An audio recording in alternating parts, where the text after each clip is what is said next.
ಹೆಸರು ಸಮೀಕ್ಷಾ ಅಂತ. ಪಾತ್ರದಲ್ಲಿ ಧೃತಿ. ತನುಷಾ. ಸಮೀಕ್ಷಾ ಪಾತ್ರದಲ್ಲಿ ಧೃತಿ.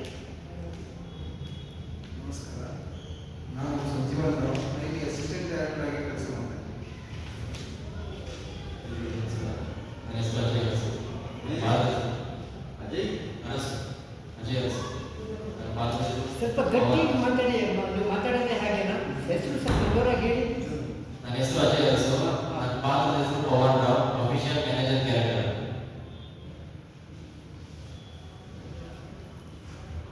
ಮಹಾದೇವ ಕರ್ಕಾಡ, ನಾನು ಒಬ್ಬ ಕಲಾವಿದ. ಈ ಒಂದು ಸಿನಿಮಾಕ್ಕೆ ನಾನು ಪ್ರೋತ್ಸಾಹವನ್ನು ಕೊಡ್ತಾ ಇದ್ದೀನಿ.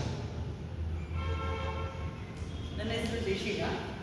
ಈ ಪಕ್ಷದ ಚಲನಚಿತ್ರದಲ್ಲಿ ನಾನು ಅಮ್ಮನ ಪಾತ್ರ ಮಾಡ್ತೀನಿ. ಎಲ್ರಿಗೂ ನಮಸ್ಕಾರ. ನನ್ನ ಹೆಸರು ವಿನಯ್ ಅಂತ.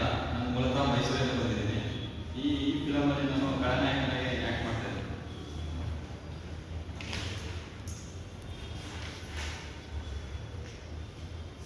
ಮಾತಾಡಿ.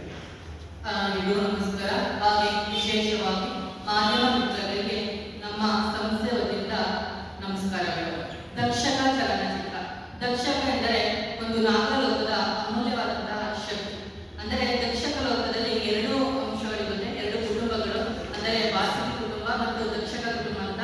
ವಾಸುಕಿ ಕುಟುಂಬದವರಿಗೆ ನಾಗಮಣಿ ಪ್ರೇರಿತವಾದರೆ ದಕ್ಷಕದವರಿಗೆ ದಕ್ಷಮಣಿ ತುಂಬಾ ಪ್ರೇರಿತವಾಗುತ್ತದೆ.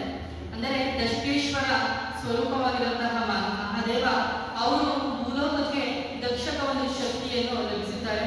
ಆ ಒಂದು ಶಕ್ತಿಯನ್ನು ಧರ್ಮ, ನ್ಯಾಯ, ನಿಷ್ಠೆಯಿಂದ ಯಾರು ತರ್ತಾರೆ ಅಂತವರಿಗೆ ನಮ್ಮ ಒಂದು ದಕ್ಷಕ ಲೋಕದಲ್ಲಿ ಅಂದರೆ ನಾಗಲೋಕದಲ್ಲಿ ಪೀಠಾಧಿಕಾರಿ ಸಿಗುತ್ತದೆ.